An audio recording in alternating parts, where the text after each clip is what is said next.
কথা বলবো, রাজনৈতিক কারবারিদের কাছে সাধারণ মানুষ আজকে আত্মসমর্পণ করে নিচ্ছে, ফলে এই দুর্দিন আমাদেরকে দেখতে হচ্ছে। রাজনৈতিক কারবারিরা তাদের রুটি শাখার জন্য ফাঁদ তৈরি করছে, সেই ফাঁদে সাধারণ গরিব মানুষ, চাই হিন্দু হোক আর মুসলমান হোক, সেই ফাঁদে পড়ে যাচ্ছে। আমি যতটুকু খবর পেয়েছি, যে সোর্স অনুযায়ী কাজে লাগিয়েছি সেটা আমি বলছি। প্রথমত ওইখানে যেখানে একটা বেদিকে কয়েকটি বেদিকে কেন্দ্র করে সমস্যা হচ্ছে, ওই জায়গাতে 20 থেকে 25 বছর ধরে ফল বিক্রি করে আসছে। ওটা সরকারি জায়গা, ওই রকম জায়গায় প্রচুর জন মানুষ স্টল লাগিয়েছে। ঈদের ছুটিতে বাড়ি গেছে, বাড়ি ফিরে এসে দেখে হঠাৎ সেখানে বেদি করে দিয়েছে, বেদি করে তুলসী মালা লাগিয়ে দিচ্ছে। মানে হিন্দু ধর্মের ভাইদেরকে এটা একটা পরিকল্পনা, এটা ইচ্ছাকৃতভাবে একটা সাম্প্রদায়িক দাঙ্গা করে ভোটের ময়দানে ফায়দা নেওয়ার। দেখুন, কলকাতার আশেপাশের কথা বলছে, এই শহর এলাকাতে আপনি ফ্ল্যাটের মধ্যেও যদি প্লাস্টার কিছু করেন, যদি আপনার কাছে পুলিশ চলে আসে, আপনাকে আটকাবে, কাগজ দেখবে, নাহলে তোলা তুলবে।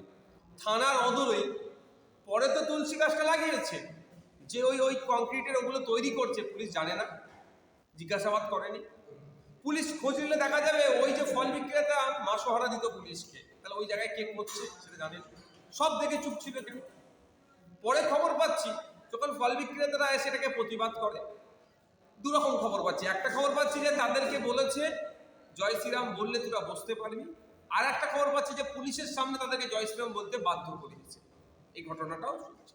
তো দুটোর মধ্যে কোনটা সত্য তাই বলতে পারছি না, দুটোটাই অপরাধ যদি হয়ে থাকে। তো ওই এত ঘটনা ঘটে যাচ্ছে, তারপরে আশেপাশে এলাকায় খবর পেয়েছে, এলাকার মানুষ আসছে, বাঘ বিতণ্ডা হয়েছে, এবার পরিস্থিতি উত্তপ্ত হচ্ছে। এই দায়ভার তো রাজ্য প্রশাসনকে নিতে হবে। সকাল 10টা থেকে ঘটনা ঘটছে, শুরুতেই যদি এটাকে কন্ট্রোল করে নিত, এই দুর্দিন দেখতে হতো না।